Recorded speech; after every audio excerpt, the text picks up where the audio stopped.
lupa dengan pondasi dasar dalam berbangsa bernegara.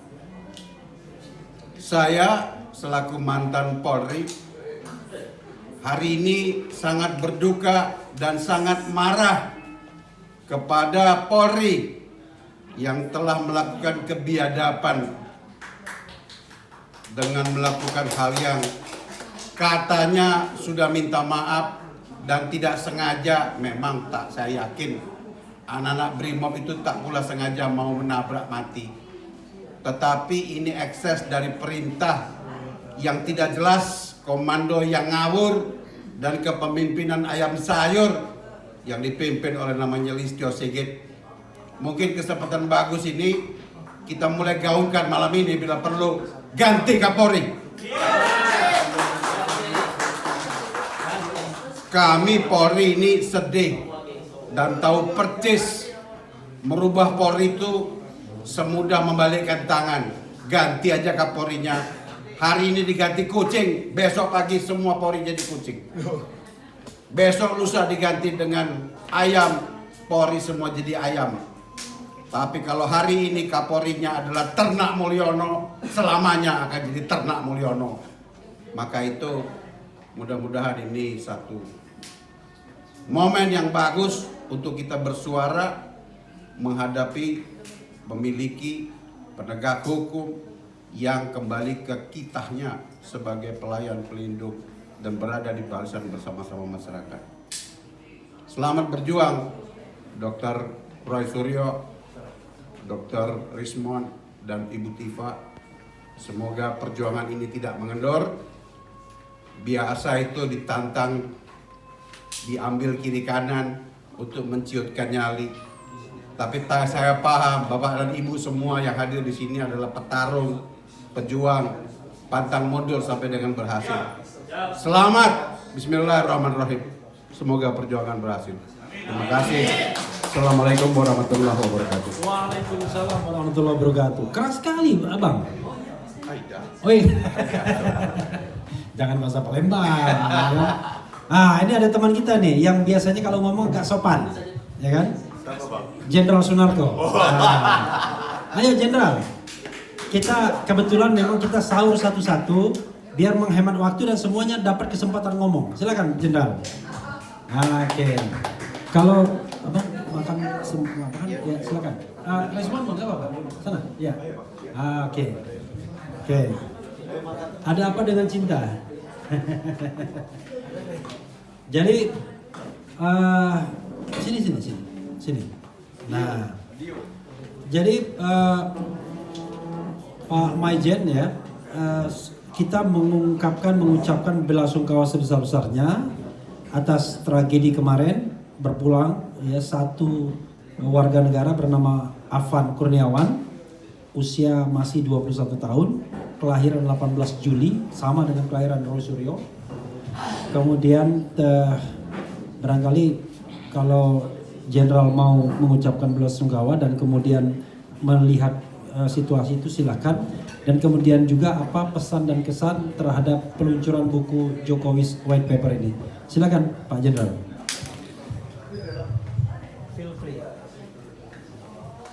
Terima kasih Pak Repli atas waktunya. Assalamualaikum warahmatullahi wabarakatuh. Yang pertama perlu saya sampaikan adalah ucapan turut berduka cita atau berbelasungkawa atas meninggalnya saudara kita pengemudi ojol yang tidak tahu tertabrak atau ditabrak kendaraan taktisnya Brimob. Tapi kejadian itu sengaja atau tidak sengaja sangat memprihatinkan, sangat menyedihkan. Kok bisa sampai terjadi seperti itu? Semoga almarhum mendapat tempat yang terbaik di sisi Allah dan keluarganya tabah dan ikhlas melepas kepergian saudaranya ini. Semoga tidak ada lagi korban berikutnya. Kemudian berkaitan dengan launching buku Jokowi White Paper, saya mengucapkan selamat Dan terima kasih kepada penulis RRT, Dr. Roy, Dr. Rismond, dan Dr. Tipa. Mungkin banyak masalah tentang Jokowi ditulis, ya. Tapi mungkin yang paling menonjol akhir ini adalah ijazah palsunya Jokowi. Saya pernah ngasih komentar berkaitan, saya yakin Jokowi tidak punya ijazah. Saya yakin. Dan saya tahu banyak atau ada kekuatan besar melindungi agar tidak terbongkar kepalsuan ijazahnya Jokowi ini. Ya, saya tahu itu. Saya pernah sampaikan waktu itu di belakang Citos. Ada kekuatan besar yang melindungi. Karena kalau terbongkar ini, terbongkar kebusukan, kebiadaban kelompok yang mencetak dan melindungi Jokowi ini. Ini ada yang mencetak, ada yang melindungi, ada yang membuat. Ada yang mengetahui kalau Jokowi ini tidak punya ijazah sejak dari wali kota. Saya tahu. Oh, ini kekuatan ini saya bilang ada dari jenderal polisi, ada dari jenderal TNI, dan juga ada lagi cendekiawan lain. Karena itu dengan buku ini, walaupun belum bisa terbuka hari ini, saya yakin akan terbuka pada waktunya secepat mungkin. Kita bukan mau ngejar-ngejar ijazah Jokowi, tapi Jokowi dengan ijazah palsu ini telah merusak kehidupan negara Kesatuan Republik Indonesia dari carut marut, compang camping, dan memalukan di dunia internasional. Saya sebagai rakyat, bagian dari 280 jutaan rakyat Indonesia itu malu ditipu oleh manusia busuk ini. Belum lain kasus lain, baru ijazah. Tapi awal mulanya kan ijazah palsu ini. Dari sini terjadilah yang namanya pembantaian kilometer 50, pembantaian pengunjuk rasa, kematian 800-an petugas KPPU, kemudian KPPS, kemudian kematian penonton di Kanjuruhan yang tak diusut dengan benar. Awalnya adalah ijazah palsu ini. Karena itu dengan buku ini saya berharap memberikan informasi, meyakinkan rakyat kalau Jokowi ini memang bajingan yang telah menipu kita. Dengan kekuatan uangnya dia membayar manusia-manusia busuk untuk menutupin yang namanya buzzer atau influencer. Yang tahu ini Pak Repli lah. Sekali lagi harapan saya buku ini bisa memberikan informasi, bisa menambah keyakinan kita rakyat Indonesia yang telah ditipu oleh manusia Jokowi, dan kemudian dia menurunkan kepada anak-anak dan menantunya. Hari ini saya kebetulan dari perwakilan purnawirawan TNI yang baru kemarin tanggal 27 membuat surat kedua ke DPR, MPR, dan DPD tentang kita 8 poin yang kita usulkan kepada Prabowo. Mudah-mudahan kaitan itu juga, kalau salah satu di antara adalah makjulkan Gibran. Dari sisi apapun, saya gak usah ngomong lagi. Dari sisi apapun, di sisi administrasi, sisi hukum, di sisi mentalitas, di sisi karakter, dari sisi intelektual atau kompetensi, nggak cukup isi badannya si Gibran tuh, nggak pantas. Nggak pantas. Nggak mungkin dia bisa mimpin bangsa ini dengan benar, nggak mungkin. Bukan saya mendahului keputusan Tuhan, tapi kita bisa lihat pelangak pelongoknya itu kan. Mau kita apa kan anak cucu kita atau negara kita dipimpin orang dongok gini. Orang bilang orang muda pintar banyak, tapi ini udah muda dongok gitu, dan moralnya rusak dan lain-lain. Mudah-mudahan di sini ada singgung juga oleh ini Mas Roy, Rismond, dan Bu Tipa.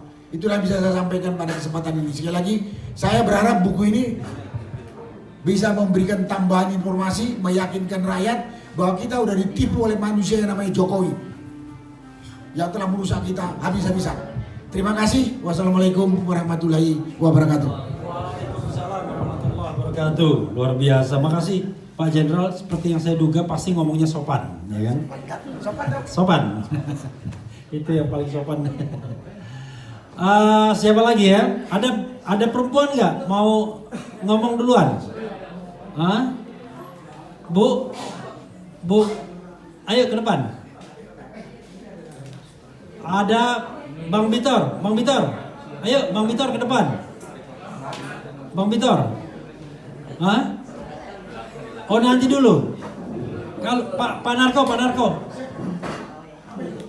makan, silakan. Masa saya makan sendiri enggak? Enggak, semuanya nanti makan. Tapi kan satu-satu kita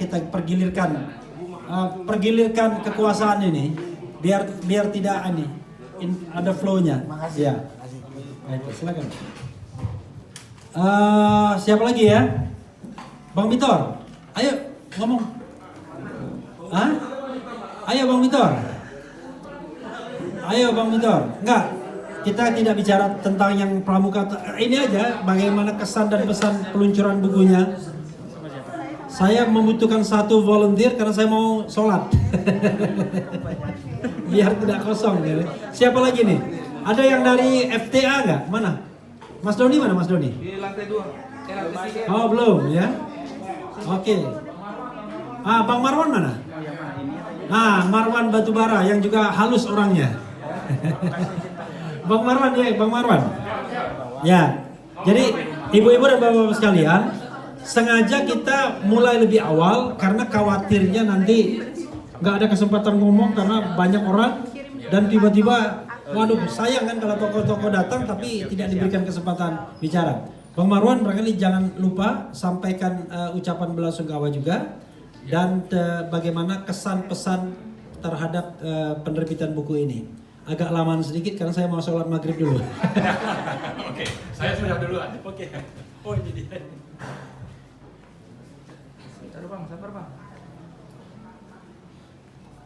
Ya, makasih Bang Refli. Assalamualaikum warahmatullahi wabarakatuh. Alhamdulillahirrahmanirrahim. Allahumma sholli ala Sayyidina Muhammad. Ini acara yang sudah direncanakan dengan baik. Yang konon waktu saya ketemu Mas Roy tanggal 18 yang lalu di Jogja, beliau menyatakan akan dilaksanakan launching benerannya itu ya, soft launching memang sudah tanggal 18, tapi yang beneran itu rencananya akan dilaksanakan di Gedung Juang. Ternyata jadinya di restoran ini. Ya lebih mantap lah. Tapi ada latar belakang kenapa kok sampai batal di sana. Konon ada yang mengingatkan ya, yang mengelola Gedung Juang itu diperingatkan. Ya kita bisa mengartikan banyak nih, tapi akhirnya tidak jadi di sana begitu. Nah tapi apapun itu, saya kira kita pantas mengucapkan selamat kepada RRT yang sudah berhasil mengkompilasi berbagai data, fakta terkait dengan ijazah palsu Jokowi yang saya tidak sedikit pun ragu bahwa isinya itu benar-benar otentik gitu ya.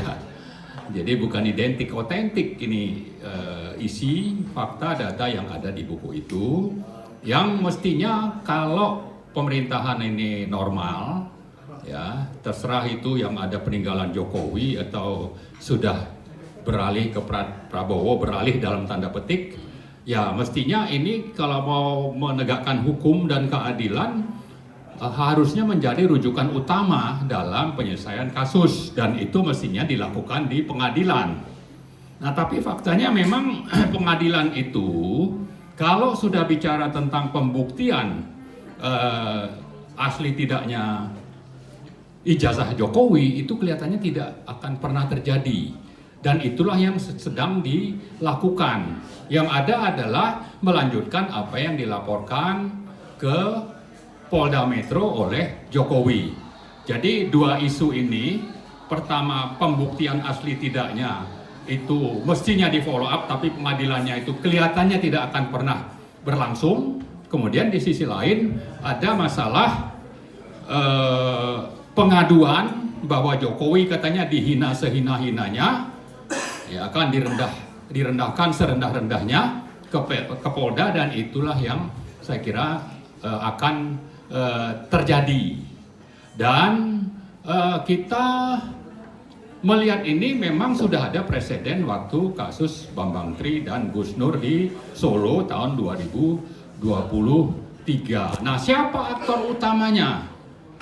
Aktor utamanya itu ya geng Solo, pimpinan dari Jokowi sebagai pemimpin, lalu pelaksana utama di lapangan itu ya Polri.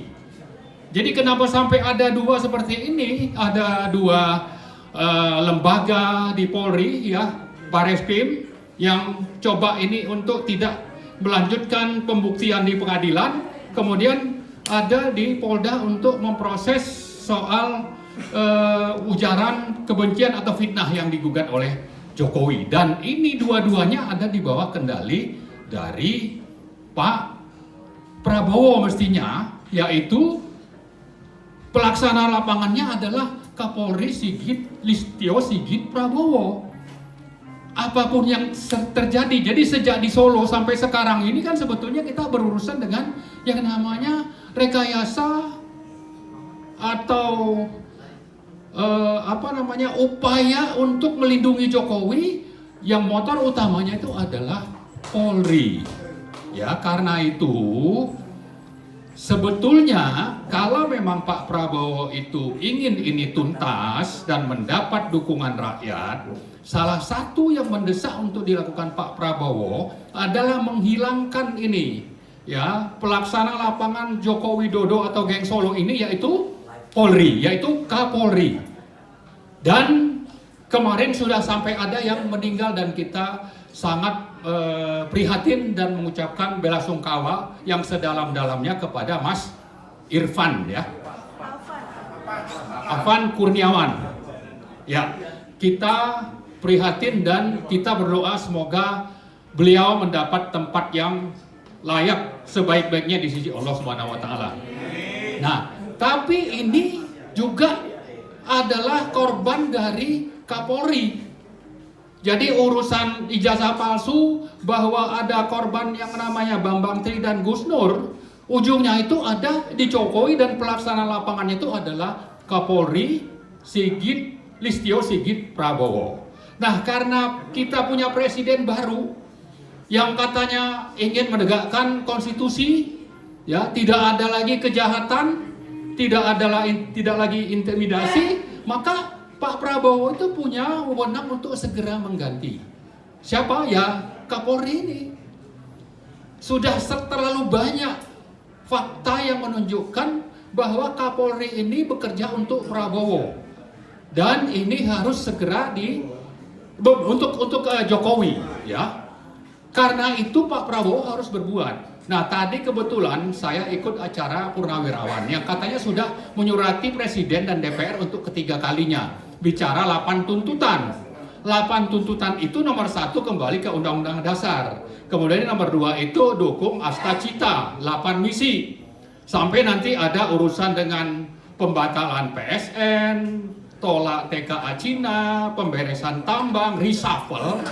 Ya, kemudian nomor 8 itu yaitu untuk pemakzulan Gibran. Tapi nomor 7 misalnya itu bicara tentang Polri untuk dimasukkan ke Kementerian Dalam Negeri. Nah, kembali lagi di urusannya Polri. Nah, saya sampaikan bahwa kalau mau pemakzulan itu perlu prosesnya panjang. Tapi kalau untuk reshuffle menteri-menteri yang dititipkan Jokowi pada tanggal 13 Oktober yang lalu kepada Prabowo sebelum pelantikan, ini kan sebetulnya masalah Prabowo mau nggak menggunakan haknya. Tapi yang lebih penting bahwa titipan inilah yang menghalangi Prabowo untuk menjalankan agendanya secara konsisten dan sesuai dengan apa yang direncanakan dalam kampanye Pilpres.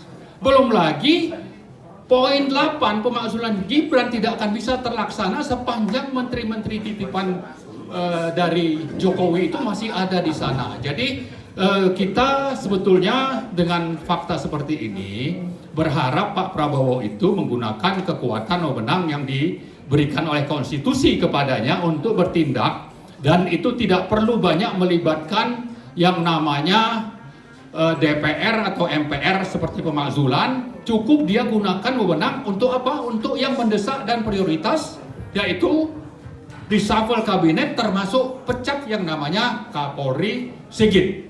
Itu yang sangat mendesak. Lalu setelah itu kita minta Prabowo segera proses tangkap dan adili Jokowi. Ya, ini lalu yang ketiga baru mulai proses pemakzulan. Jadi saya kira itu yang saya harapkan, dan kita ingatkan kembali soal buku ini, bahwa buku ini dibuat salah satunya dalam rangka menghadapi operator lapangan geng Solo yang namanya Sigit. Kapolri Sigit. Inilah yang menjadi alasan kenapa teman-teman itu mengumpulkan fakta dan bukti apa untuk melawan geng Solo. Operatornya adalah Kapolri. Karena itu Pak Prabowo terakhir kita tuntut untuk segera gunakan wewenangnya, reshuffle, ganti pecat yang namanya Kapolri. Kemudian reshuffle menteri-menteri titipan dari Jokowi. Kemudian yang ketiga, mulai proses pendekatan kepada partai-partai untuk segera dilakukannya proses pemakzulan Gibran. Buku ini menjadi alat perjuangan kita untuk segera dengan buku ini kita harapkan kita bisa konsolidasi perlawanan terus kepada geng Solo, sambil ini juga kita pakai untuk mengingatkan yang namanya Prabowo bahwa rakyat di belakang Anda sepanjang Anda konsisten dengan aspirasi rakyat. Tapi kalau Anda tetap mempertahankan orang-orang yang dititipkan oleh Jokowi termasuk Kapolri, maka saya kira rakyat itu termasuk mahasiswa sebetulnya juga akan siap untuk menuntut supaya Anda juga turun. Ini pesan untuk Pak Prabowo. Tapi saya kira kita tidak bicara itu sekarang. Kita bicara bertahap. Sepanjang Anda mendengarkan aspirasi kita bahwa reshuffle harus segera dilakukan, bahwa Sigit harus segera dipecat, maka itu sudah satu hal yang sangat berarti bagi kita, dan tuntutan kepada teman-teman yang 12 orang itu juga segera dihentikan, dan buku itu bisa menjadi bukti alat perjuangan kita bahwa apa yang dilakukan oleh Jokowi, yang dilakukan oleh Polri itu menjadi fakta bagaimana kita harus melawan dengan data-data dan bukti yang kita miliki. Saya kira itu saja. Terima kasih. Assalamualaikum warahmatullahi wabarakatuh.